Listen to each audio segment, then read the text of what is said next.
Hello everyone. और यार आज का टॉपिक यार ये है कि PT 365 कैसे पढ़ें। PT 365 पढ़ने का मतलब यार देखो, प्रीलिम्स में जब भी बात आती है करंट अफेयर्स की, तो करंट अफेयर्स जब भी बात आएगी हमारी, तो उसमें यार ये बहुत इंपॉर्टेंट हो जाती हैं चीज़ें कि यार मैं देखो, जब हम पूरा मंथली मैगजीन पढ़ते हैं, उसमें क्या होता है, प्रीलिम्स का भी होता है और मेंस का भी होता है। लेकिन PT 365 जब भी हम पढ़ते हैं ना, तो केवल प्रीलिम्स रिलेटेड चीज़ें होती हैं उसमें। प्रीलिम्स रिलेटेड चीज़ होती हैं। प्रीलिम्स रिलेटेड का मतलब है कि उसमें मैं बताऊंगा कैसे PT 365 कैसे अलग है, मंथली मैगजीन से कैसे अलग होती है। अगर आप इसको पढ़ते हैं, पढ़ने के तो यार बहुत सारी चीज़ें और भी आती हैं, उनकी अदर कोचिंग्स की मैगजीन्स आती हैं, लेकिन वो इतनी ज़्यादा इंपॉर्टेंट इसलिए हो पाती है क्योंकि यार इनका ना बहुत डिसिप्लिन टाइप में करते हैं और इनका अच्छा है यार। मतलब मैंने और भी चीज़ें कंपेयर कर रखी हैं। हाँ, तो अब ये तो हो गया भाई भाई हमें पढ़ना है। एनवायरनमेंट की आ चुकी है, ऑर्टिकल्चर की आ चुकी है, पॉलिटी की आ चुकी है, कई सारी PT 365 आती हैं और बहुत ज़्यादा टाइम नहीं लेती हैं ये। अगर आप अच्छे से पढ़ोगे तो बहुत कम। तो आज का टॉपिक जैसे मैंने कहा कि PT 365 कैसे पढ़े ओनली 5 आवर्स में फिनिश। ओनली 5 आवर्स में फिनिश का मतलब ये है कि भाई अगर आप अच्छे से पढ़ोगे ना, तो आपको ज़्यादा टाइम लगने वाला ही नहीं है इसमें।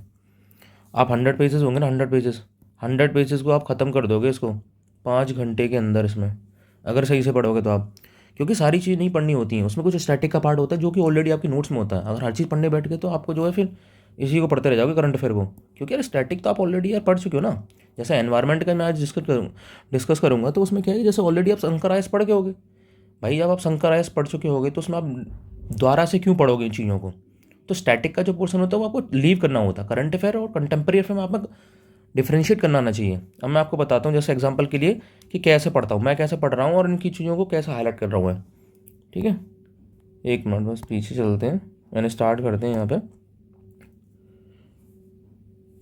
Okay, so this is vision ice के भी ये एनवायरनमेंट वाली है जी। ठीक है, ये एनवायरनमेंट वाली PT 365 है यहाँ पे ये। ठीक है, तो एनवायरनमेंट वाली पीटी तो मैंने लिख ही रखा है मज़ेदार एनवायरनमेंट। मैंने मज़ेदार इसलिए लिख रखा है क्योंकि मुझे एक्चुअली पढ़ने में मज़ा आता है इसको ना। एनवायरनमेंट वाली को पढ़ने में मेरे को मज़ा आता है, तो इस वजह से मैंने इसको मज़ेदार एनवायरनमेंट लिख दिया इसको। ये ग्रीन लीव्स भी बना रखी है इन्होंने, अच्छी बात है, डेकोरेशन अच्छी करते हैं ये लोग। हाँ, तो अब जिसमें क्या टॉपिक्स होते हैं, जैसे अभी ये टॉपिक्स दे रखे हैं, ये सारे टॉपिक्स दे रखे हैं। इनमें टॉपिक्स में मैंने जैसे येलो को हाईलाइट कर रखा है ना, तो ये येलो वाले जो इंपॉर्टेंट वाले लगे हैं, मैंने इनको हाईलाइट कर दिया इनको। ठीक है, और जैसे मैं आपको बता देता हूँ, जैसे मान लो क्लाइमेट चेंज के ऊपर एक टॉपिक है, तो इसके अंदर सब टॉपिक्स हैं। जैसे मान लो कि मीथेन का मिशन हो गया, ओशन का एसिडिफिकेशन हो गया। ठीक है, IPCC की रिपोर्ट है। अब देखो यार, जब आप पढ़ोगे ना IPCC ऑलरेडी आपके, जब शंकर एस पढ़ोगे तो आपको पता होना चाहिए IPCC कौन सी रिपोर्ट करता है, पब्लिश करता है, IPCC है क्या। ठीक है, ये ग्लोबल वार्मिंग से कैसे रिलेटेड है, इसके बारे में। लेकिन बस थोड़ा न्यूज़ पढ़ोगे, अगर कोई बहुत इंपॉर्टेंट चीज़ होगी तो वहाँ इसको हाईलाइट कर लोगे। अब जैसे सेकंड टॉपिक है कि मीथेन का मिशन। अब मीथेन का मिशन आपको पता है यार, ग्रीन हाउस गैस के बारे में जब भी पढ़ोगे आप, तो वहाँ आपको मीथेन का सारी चीज़ें पता होनी चाहिए। ये स्टैटिक का पार्ट है। ओशन एसिडिफिकेशन, ठीक है, आर्टिक है। ओशन का एसिडिफिकेशन कौन सी गैस, CO2 करता है ना, क्वेश्चन में दे दे वो कुछ इस तरह की चीज़ें। तो ओशन के एसिडिफिकेशन से रिलेटेड ये चीज़ें न्यूज़ होंगी। अब ये करंट अफेयर का पार्ट है। जैसे मान लो कि इंटरनेशनल कॉन्फ्रेंस जो हुई है, 27 कॉन्फ्रेंस हुई थी, COP हुई थी। अब कहाँ हुई है, कैसे हुई है, ये बिल्कुल करंट अफेयर है। ये बिल्कुल प्योरली करंट अफेयर है। इसमें आपको कोई भी स्टैटिक आप पुराना चीज़ें यूज़ नहीं कर पाओगे। तो यहाँ आपको पूरा पढ़ना पड़ेगा भाई, इंडिया के क्या प्लान्स, इंडिया ने क्या करा, ये सब चीज़ें होनी है। ठीक है, स्टॉकहोम कॉन्फ्रेंस होगी, भाई ऑलरेडी पुराना टॉपिक है ये। मॉन्ट्रियल प्रोटोकॉल पुराना टॉपिक है। ठीक है, UN ओशन कॉन्फ्रेंस, ये भी आपके नोट्स में कहीं ना कहीं होगा, अगर नहीं है तो आप इसको इनकलकेट कर लो सीधे। ऐसे पढ़ना होता है। ठीक है, ये तो हो गए टॉपिक्स ही। अब मैं आपको बताता हूँ मैं कैसे पढ़ रहा हूँ और कैसे हाईलाइट कर रहा हूँ मैं। ऐसे सारी PT से तो ख़त्म कर डालनी है। 1 से 2 दिन के अंदर एक एक उठाइए और ख़त्म करिए उसको। बहुत ज़्यादा टाइम नहीं देना है। ठीक है, पहला टॉपिक है जैसे क्लाइमेट चेंज के ऊपर। फर्स्ट टॉपिक आई, ठीक है, IPCC से 6 असेसमेंट रिपोर्ट आई थी, पार्ट 3। पार्ट 3 इसका मतलब इसमें ये बताया गया था IPCC क्या था। ठीक है, अब इसमें सबसे ज़्यादा इंपॉर्टेंट क्या होता है, UPSC ये बहुत ज़्यादा डिटेल में नहीं पूछे। देखो मैंने बहुत ज़्यादा हाईलाइट भी नहीं कर रखा इसको, कहीं हाईलाइट कर रखा है इसमें, कुछ हाईलाइट नहीं कर रखा मैंने। देखो ये सब खाली है, जो येलो वाला पोर्शन है वही मैंने हाईलाइट कर रखा है। देखो क्या पूछ सकता है, IPCC के बारे में पूछ सकता है, ये यहाँ दे रखा है भाई। हेड क्वार्टर कहाँ है इसका, जेनेवा स्विट्जरलैंड में। ठीक है, IPCC क्या करती है, अब कब हुआ था ऑर्गेनाइजेशन, 1988 की बात है। कौन कौन थे इन्वॉल्व थे इसमें, WMO एंड UNFP। ठीक है जी, इंडिया मेंबर है या नहीं है, बिल्कुल है जी। हाँ, किसी भी ऑर्गेनाइजेशन का इंडिया मेंबर है या नहीं है, ये बहुत इंपॉर्टेंट हो जाता है, क्योंकि ये ऑप्शन में ऐसे देगा कि India is the part of this. Second पूछेगा ये इतने में स्टेबलाइज हुआ था, नंबर सी ये कर रखा है, या हाल ही फिर इन्होंने ये रिपोर्ट लॉन्च करी, तो आप पूछेगा only 1 is correct, only 2 is correct, तो ये आप टिक कर दोगे इसमें। ठीक है। तो इसमें आईपीसी इंपॉर्टेंट है, तो फिर मैंने लिखा था IPC release the third part of the 6 assessment ARC, जो कि एआरसी टाइटल की रिपोर्ट थी ना, इन्होंने भी ये रिलीज़ करी है। कोई बहुत बड़ी चीज़ नहीं है, आईपीसी से इंपॉर्टेंट है, तो मैंने आपको बता दिया, इसमें ऐसे इतना हाईलाइट करना, ठीक है। अब जैसे इसमें एक बार पूछा गया था कि इट डज नॉट इटसेल्फ, ठीक है, ये खुद की साइंटिफिक रिसर्च नहीं करता, दूसरों की साइंटिफिक रिसर्च इनके करके अपनी खुद की रिपोर्ट्स तैयार करते हैं ये लोग, इस तरह का कुछ है इनका। आगे बढ़ते हैं। अब जैसे ये मुझे इंपॉर्टेंट लग गया था कि कौन सा ऐसा, जैसे ग्रीन एंथ्रोपोजेनिक्स होते हैं, मतलब जो मानव जो होते हैं वो ग्रीन हाउस गैस इमिशन कर रहे हैं, उसमें सबसे ज़्यादा एनर्जी से जो सप्लाई सेक्टर है वो सबसे ज़्यादा ग्रीन हाउस 34% इमिशन करते हैं ये। अगर कैसे भी देखो डायरेक्ट और इनडायरेक्ट वे में कहीं ना कहीं नॉलेज यूज़ हो जाती है, तो ये वो चीज़ है, ठीक है जी। मीथेन का मिशन, अब ये ओल्ड टॉपिक है यार, ऑब्वियसली पता है यार, मीथेन का मिशन हम सब लोग पढ़ के आते हैं यार, है ना। बट इसमें हमें पता क्या होना चाहिए, एक तो ये जो वाई न्यूज़ होता है इसको एक बार पढ़ लो कि भाई पूछ क्या रहा, कुछ अलग सी चीज़ लगे तो उसको हमेशा हाईलाइट कर लो कि हाल फिलहाल जैसे ग्लोबल मीथेन असेसमेंट ये रिपोर्ट बेसलाइन रिपोर्ट है, अब ये कौन रिलीज़ कर रहा है।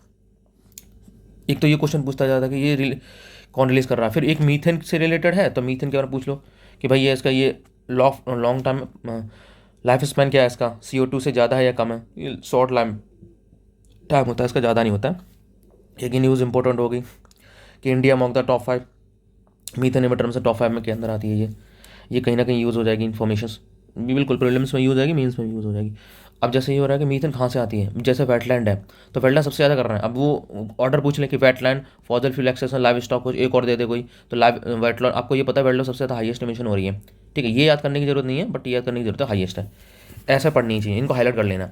अब जैसे ये क्या रिलेटेड न्यूज़ होती है, जब से इस तरह के बॉक्स में चीज़ें आती है ना, तो उसमें क्या होता है हर एक टॉपिक होता है, जैसे ग्लोबल इसमें दे रखा है ग्लोबल मीथेन प्लेज, ठीक है। दूसरा टॉपिक है जैसे ग्लोबल एनर्जी मॉनिटरिंग, तो इसके बारे में थोड़ा सा जानकारी ले लो कि ग्लोबल मीथेन प्लेज है क्या, इसका पार्ट है, देखो साफ साफ लिखा है इंडिया इसका मेंबर ही नहीं है, जब इसका इंडियन मेंबर नहीं इसका मतलब मैं इसको ध्यान में रखूंगा। अगर मान लो उसने ये टॉपिक लिखा which of the following statement about the global methane pledge is correct, तो पहले में लिख दिया उसने इंडिया इज द पार्ट, तो क्वेश्चन वो जो ऑप्शन है वो गलत हो जाएगा, वहाँ पे गलत हो जाएगा क्योंकि इंडिया का पार्ट ही नहीं है। इस तरह से रिसेंटली ऑस्ट्रेलिया ने इसको ज्वाइन करा, ये सब चीज़ें, ठीक है। कौन लॉन्च लीड कौन कर रहा है, यूएसए लीड कर रही है, तो ये बस इतना ही हाईलाइट कर देखो मैंने, इंडिया ने साइन नहीं कर रखा है इसको, रीज़न क्या है वो तो आप बता ही सकते हो कि इंडिया को जो घाटा हो, भाई इंडिया जो डेवलपिंग कंट्रीज़ है अभी जो है हमारा इतना ज़्यादा हम लोग रिस्ट्रिक्शन नहीं लगा सकते हैं, ठीक है जी। ये कोई बहुत इंपॉर्टेंट तो मैंने नहीं करा, तो ये कोई बहुत बड़ी चीज़ है, जब मैं रिवाइज करने आऊँगा ना मैं केवल ये जो येलो पार्ट है ना इसको रिवाइज करने वाला हूँ मैं ये, ठीक है। तो ये सब चीज़ें हैं। अब जैसे हो गया ओशन का एसिडिफिकेशन की मैं बात कर रहा हूँ मैं, ठीक है जी। कौन सी गैस करती है, दे दो भाई CO2 करती है, CO2 कैसे करती है भाई, CO2 जब इसमें आएगा ना वाटर के अंदर तो H2CO3, ठीक है, कार्बोनिक एसिड बना देगा, जब यही कार्बन एसिड क्या करेगा H+ छोड़ देता है, तो ये जहाँ पे H+ की संख्या ज़्यादा हो जाएगी तो उसका मतलब है वो एसिडिफाइड हो गया वो चीज़, ठीक है। और HCO3 ये दूसरा बाइकार्बोनेट हो जाता है ये है। अब इसमें पूछा, ठीक है, आर्कटिक रीजन पूछ लेता भाई, ठीक है, आर्कटिक रीजन कौन सा, ये आपको दिख रहा होगा आर्कटिक रीजन, ये वाला आर्कटिक रीजन है, कनाडा हो गया, ग्रीनलैंड हो गया, रशिया वाला क्वेश्चन हो गया। अब चूंकि ये पिघल रहा है तो क्या हो रहा है कि अब यहाँ पे बहुत ज़्यादा एक्सप्लोर कर रहे हैं लोग, यहाँ गैसेस के पेट्रोलियम के रिजर्व बहुत ज़्यादा है यहाँ पे, ऐसा माना जाता है, तो सभी लोग क्या कर रहे हैं, जैसे क्योंकि ग्लोबल वार्मिंग की वजह से क्या हो रहा है पिघल रही है, तो ये लोग क्या वहाँ पे अब एक्सट्रैक्शन करना चाह रहे हैं। इंडिया और आर्कटिक का क्या रिलेशन है, इंडिया तो इंडिया के आर्कटिक स्टेशन है हिमाद्री, कब हुआ था 2008 में हुआ था, ये बस इंपॉर्टेंट हो जाता है बस वहाँ पे, ठीक है। अब ये टर्म है बहुत इंपॉर्टेंट, क्या था आर्टिक एम्पलीफिकेशन, तुमसे पूछेगा द टर्म, ऐसे पूछेगा यूपीएससी क्वेश्चन आएगा कि Arctic amplification is, it means the term Arctic मतलब क्या है इसका मतलब है कि Arctic is heating up 4 times as fast as record the world, ठीक है जी। तो आर्कटिक क्या हो रहा है, एम्पलीफाइड हो रहा है, मतलब 4 times ज़्यादा जल्दी मेल्ट हो रहा है, तो ये सब चीज़ें, ठीक है। जैसे जोम्बी आइस क्या होती है, डूम्ड आइस क्या होती है, ये टर्मोलॉजीज हैं, मतलब जो नया टर्म दिखे ना उसको तो हमेशा अपने उसमें नोट्स में इनकल के कर ही लेना है इसको, देखो बाकी कुछ मैंने पढ़ा नहीं। अब जब मैं अभी मान लो मुझे 6 से 7 घंटा लग रहा है इसको पढ़ने फॉर एग्जाम्पल ऑन एवरेज से, लेकिन जब मैं रिवाइज करूँगा ना मुझे 1 घंटे ही लगेगा, मतलब 1 घंटे से भी कम ही लगेगा, फिर ये और समय कम होता चला जाएगा मतलब। तो ये चीज़ होती है, रिवीजन की पावर ये होती है और पढ़ने का तरीका ये होता है। अब ये प्योरली, अब देखो ये कह रहा है 27 कॉन्फ्रेंस ऑफ द पार्टीज हुई थी, ये कॉप हुई थी, कहाँ पे हुई थी जी, UNFCC कंडक्ट करा था इसको, ठीक है, UNFCC कंडक्ट करा था और ये हुई थी इजिप्ट के अंदर, ठीक है जी, इजिप्ट के अंदर हुई थी। अब ये प्योरली अब करंट अफेयर है इसमें, अब इसमें कोई स्टैटिक वाला पोर्शन नहीं है अब ये, ठीक है। तो ये हमें पूरा पढ़ना पड़ेगा आर्टिकल, ये बहुत इंपॉर्टेंट आर्टिकल है यहाँ पे, पूरा पढ़ लेना इसको, ये बहुत ही, तभी तो मैंने इम्पो लिख रखा इसको। जैसे टारगेट क्या हुए थे इजिप्ट में जा करके, हाँ की आउटकम्स क्या हुए इसके, ये इंपॉर्टेंट चीज़ें मैंने हाईलाइट कर रखी हैं इसमें, ठीक है। ये ओनली प्रोग्राम फोकस ये सब चीज़ होगी इंडिया का। अब ये कोई कोलिजन था कि फर्स्ट मूवर कोलिजन में, अभी पूछेगा फर्स्ट, पहले तो मैंने बोला ना कोई भी कोलिजन होता है क्या इंडिया उसमें इन्वॉल्व है या नहीं है, तो इसमें साफ साफ देखो इस तरह से बना होता है ये हमारा मैप बना, ये हमारा जो है फ्लैग बना होता है और फिर दिखाता मेंबर है, यस, तो फर्स्ट मूवर्स कोलिजन का इंडिया मेंबर है, ये बता रखा है इसमें, ठीक है जी। तो ये हो गया, आगे बढ़ लेते हैं। अब देखो ये कितनी कितनी इंपॉर्टेंट चीज़ मैंने लगा रखी है, ये बहुत इंपॉर्टेंट था। अब यूएनएफसीसी का स्टैटिक का पार्ट है, ये स्टैटिक का पार्ट है ये। देखो मैं चाहूँ तो यहाँ से पढ़ सकता हूँ, मैं चाहूँ तो यहाँ से नहीं पढ़ सकता हूँ। अगर आपका स्टैटिक मजबूत है तो आपके बहुत टाइम बचने वाला है, मतलब 5 या 4 भी घंटे कर सकते हो किसी से पढ़ोगे तो आप।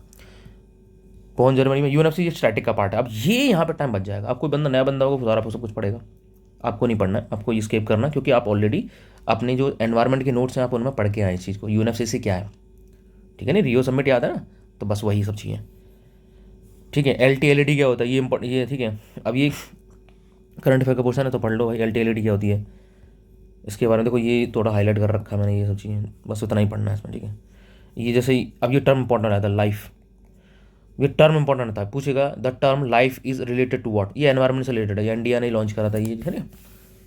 तो इसके बारे में जरूर पढ़ लेना। ये 50 ईयर स्टॉकहोम हो चुके हैं, तो ये स्टैटिक का पार्ट है यार। स्टॉकहोम कॉन्फ्रेंस किससे रिलेटेड है, 50 ईयर्स हो गए, लेकिन आपको तो स्टैटिक नोट्स में ऑलरेडी इधर है आपके पास, बहुत ज़्यादा नहीं पढ़ना डिटेल में। मॉन्ट्री प्रोटोकॉल छोड़ भी सकते हो उसको, क्यों, क्योंकि भाई न्यूज़ जरूर पढ़ो। अगर कोई नई चीज़ हुई ऐड तो ठीक है, यहाँ से पता लग जाएगा, लेकिन कुछ नहीं है तो मॉन्ट्री प्रोटोकॉल आपके पास न्यूज़ में ही। मॉन्ट्री प्रोटोकॉल ये तो पढ़ते ही ना हम लोग, वियना प्रोटोकॉल, वियना ये सब चीज़, वियना कन्वेंशन हो गया, ओजोन के डिप्लेशन के बारे में ऑलरेडी हमें पता है सारी चीज़ें भाई, स्टैटिक का पार्ट है ये।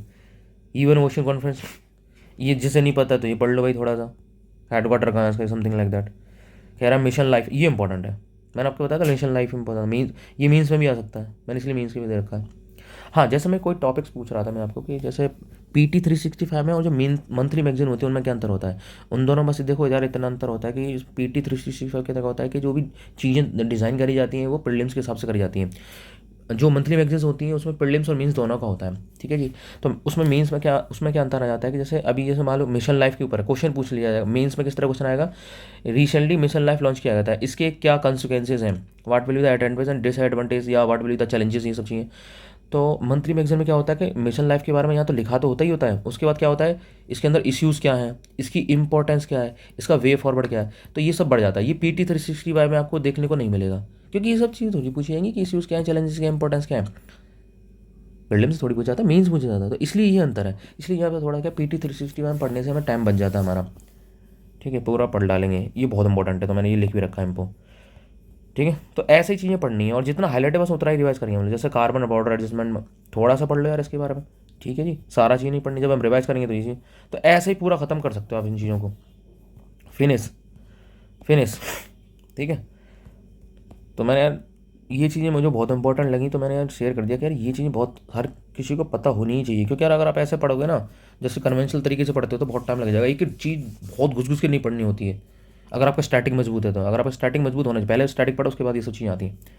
ठीक है, मिलते हैं यार नेक्स्ट में। यार ज़्यादा वीडियो ज़्यादा बन नहीं पा रही, क्योंकि यार सब, क्योंकि आपको पता ही है 2 मंथ्स बचे हैं ऑलरेडी, तो वहाँ भी टाइम देना पड़ रहा है। फिर स्टडी करते रहिए यार, बहुत सारी चीज़ें आपसे सीखने को मिलेंगी और मुझसे भी आपको सीखने को मिलेंगी, बहुत करते रहेंगे। ठीक है, ओके।